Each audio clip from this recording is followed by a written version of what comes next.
My name is Nathaniel Johnson. I was born in Memphis, Tennessee, and lived here for 77 years.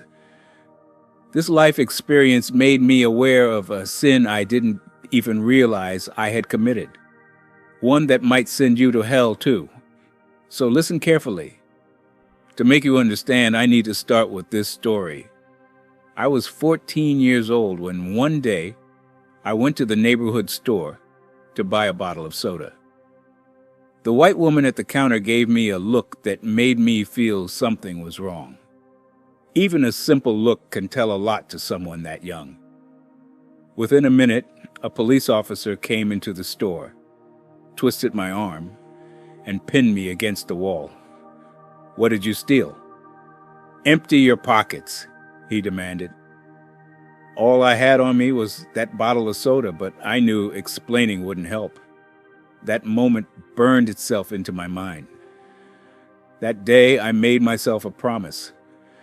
I would never let anyone treat me that way again. The anger I felt that day grew inside me over the years. "You'll defend your people, Nate," I told myself. But that anger led to things I couldn't foresee. On June 12th, 2024, as always, I went for an evening walk at Shelby Farms Park. It was a ritual that brought me peace. I was following my usual path. Then I heard it, a faint rustling behind me, like the sound of a leaf but heavier. I slowed my steps and instinctively turned around to check. That's when, bam! I felt an explosion of pain at the back of my head and hit the ground hard. My vision went black in an instant. I lay there for a while, my ears ringing. I tried to lift my head, but my neck felt like stone. My eyelids grew heavy, and everything faded into darkness. In that moment, I remember thinking just one thing. Is this it? Is this how it ends? When I opened my eyes, everything was pitch black. But not the kind of darkness you feel when you close your eyes. This was something else, a darkness that seemed to strip your soul away. Deeper, heavier, and suffocating.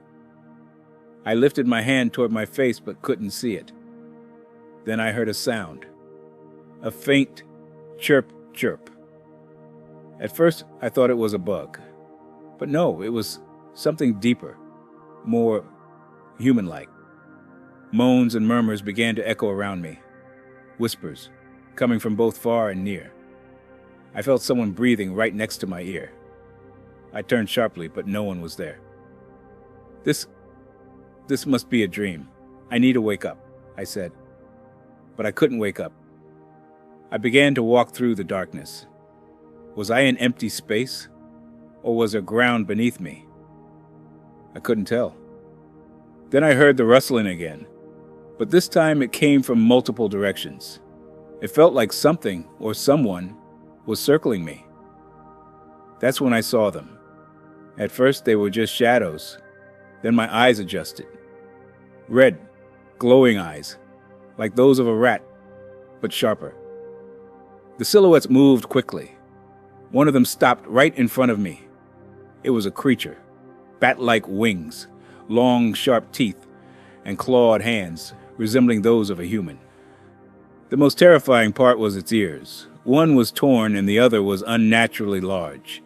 It slowly walked toward me, its teeth bared.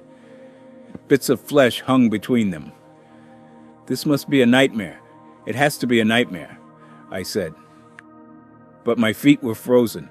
We locked eyes. It tilted its head as if examining me. Its gaze didn't waver. "Get away from me!" I shouted. But it only responded with a wider grin. Then it let out a scream, a sound that echoed in my brain. I covered my ears, but the sound didn't stop. I ran. I ran as fast as I could. But that scream followed me. Out of breath, I had to stop. With my hands on my knees, I tried to catch my breath. That's when I noticed how hot the air had become. Sweat poured down my back. I kept walking.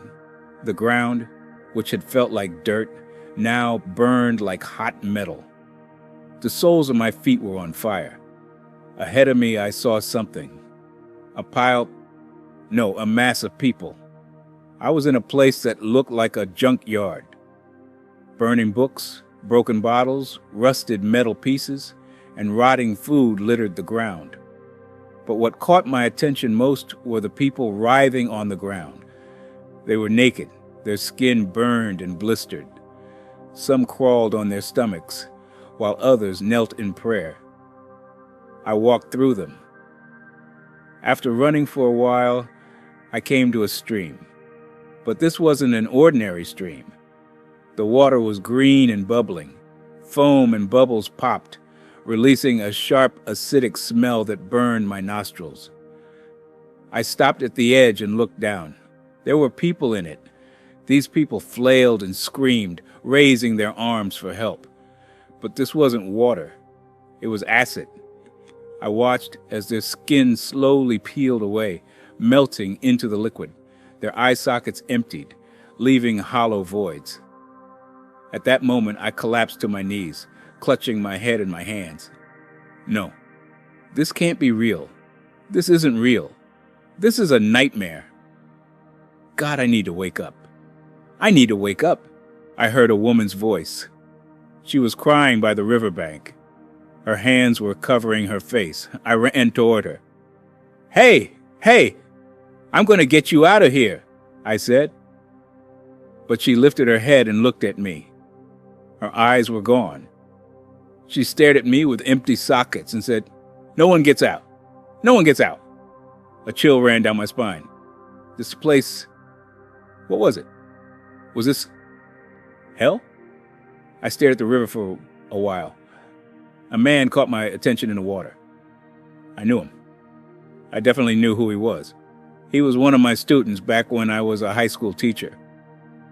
I couldn't remember his name, but his face, that face, he used to sit right in front of me every day.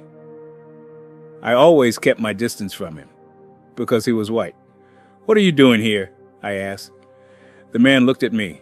His mouth was open, but no sound came out. His eyes locked onto mine, and as acid dripped from his mouth, he spoke just one phrase. "You will come too." My knees buckled. In that moment, I understood. This wasn't a nightmare. This was hell. But I still didn't understand why I was here. I was exhausted from running. My heart felt like it would burst out of my chest. Breathing became harder with each step. The heat was rising, but this wasn't ordinary heat. It felt like it was seeping under my skin. Every breath scorched my lungs. I wanted to turn back, but I didn't know which way I'd come. That's when I saw it, a sign in front of me. The letters glowed in a crimson light, and I could read them clearly. Eternal fire. My eyes widened. Eternal fire? I muttered to myself. What am I doing here? I didn't want the answer, but I couldn't stop myself from stepping forward. It felt like an invisible rope was pulling me ahead. At the end of the path, there was a red glow. This time, along with the smell of burnt flesh, I also noticed a strange perfume-like scent.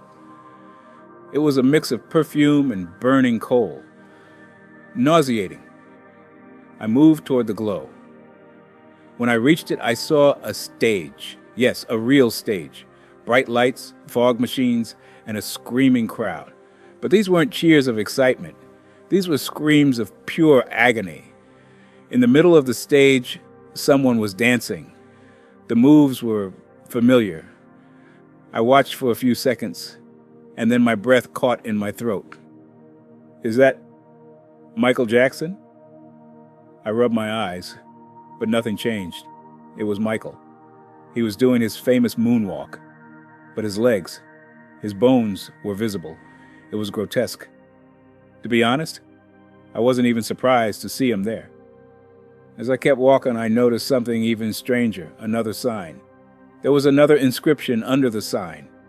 It read, "Slave owners." My throat went dry.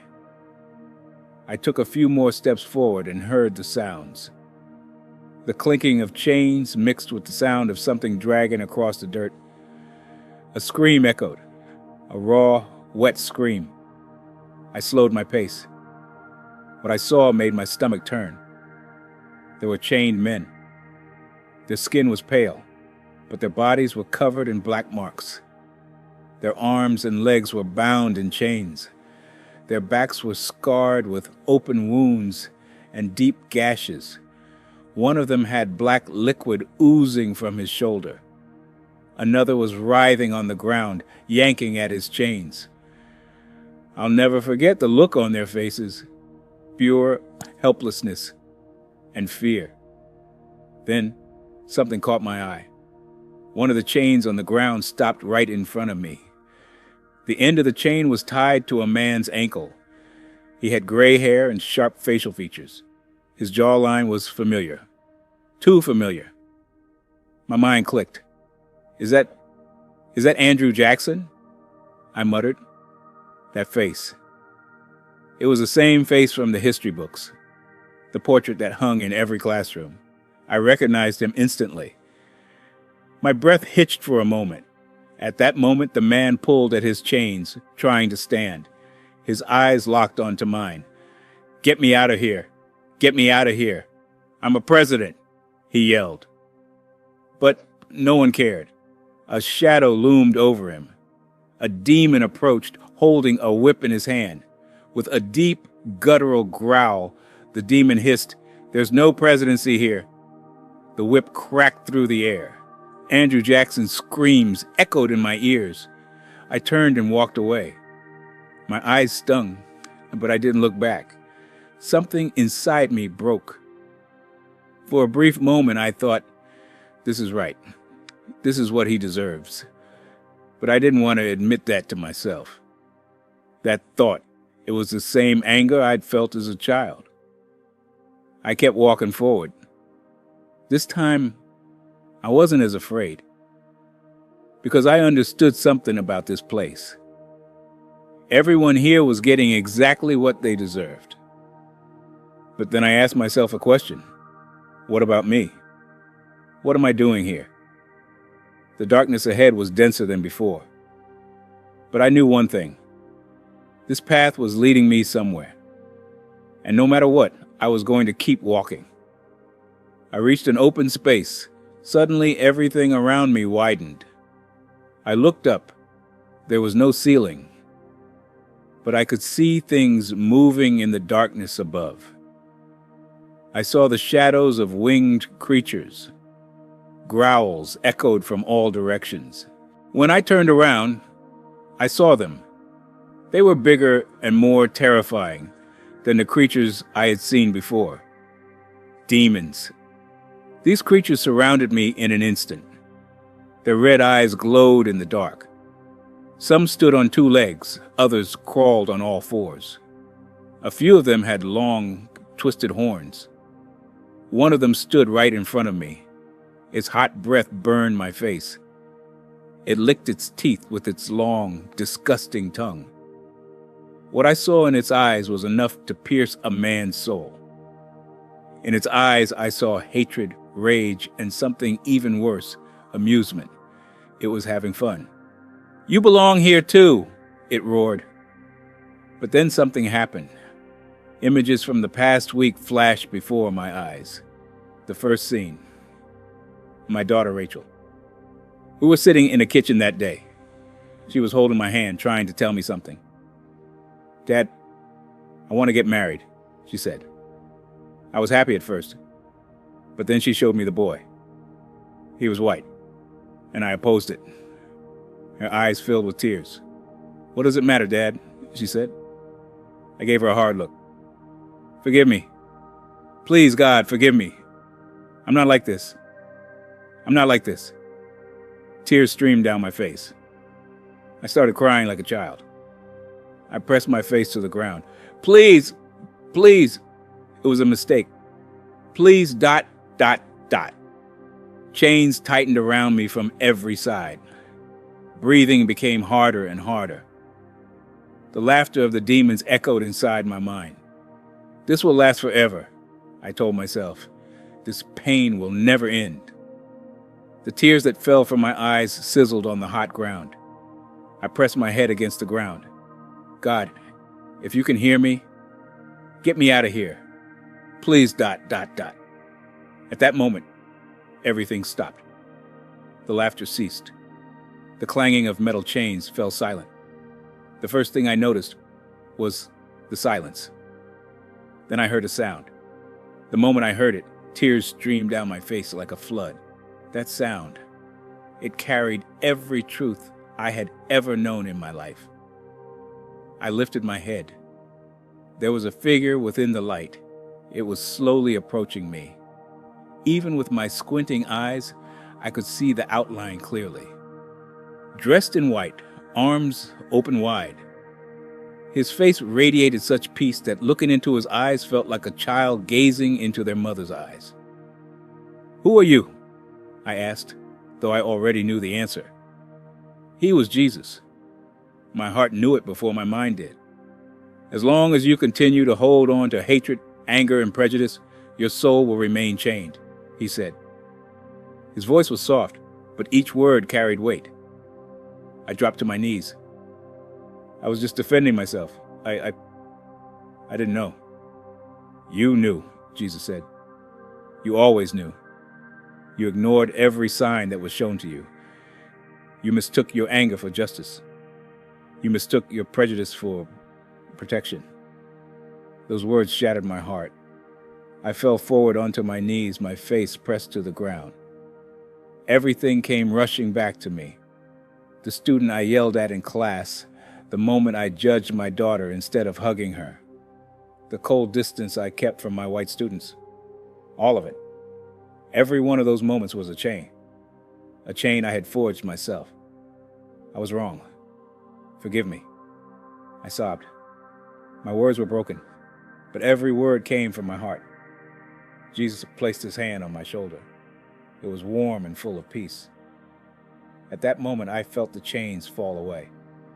My hands were free. My feet were free. It felt as if a weight had been lifted from my chest. Jesus looked at me and said, "You are forgiven, but your soul still needs to be transformed." The light poured over me with such peace that I stopped crying. It was like waking up from a dream. But this time, I could see everything more clearly, more openly. I felt pressure on my chest, intense pressure. It was like someone was sitting on my ribcage. With each push, I heard my ribs crack. 1, 2, 3. Come on, breathe. Suddenly, I felt the rush of cold air fill my lungs. I gasped, struggling for breath. My eyes opened. Bright lights. But they weren't the same red lights from that hell. These were different. These were the lights of an ambulance. I turned my head and saw 2 paramedics with their faces covered by masks. One of them was putting away the defibrillator. "We got him back," one of them said. I'll never forget that phrase. We got him back. I was back. I was still in the world of the living. I stared at the ceiling, thinking about what I had seen. It felt like a dream, but every time I touched my hands, I could still feel the cold of those chains. Every night, I saw the priests, the chained people, and the screams from that river of hell. That's when I realized it wasn't a dream. It was an awakening. One day, my daughter Rachel entered the room. She wasn't alone. That young man was with her, the white man. I didn't remember his name, but that was because I had never tried to. I had always seen him as a stranger. He was holding my daughter's hand. I had seen him hold her hand before, but this time I saw it more clearly than ever. That man loved my daughter without fear, and my daughter's happiness was so clear to me that a lump formed in my throat. I looked at Rachel and swallowed hard. Rachel, if he makes you happy, then he's my family too. My words trembled. It felt as if those words were breaking a chain that had strangled me for decades. Rachel's eyes filled with tears. The man placed his hand on his chest and bowed his head. But at that moment, my eyes stayed on Rachel. In her eyes, I saw the little girl she had once been. I was setting her free, and I was finally freeing myself. After that, I dedicated myself to the church and to Jesus. Thank you for listening to me. May God protect you all.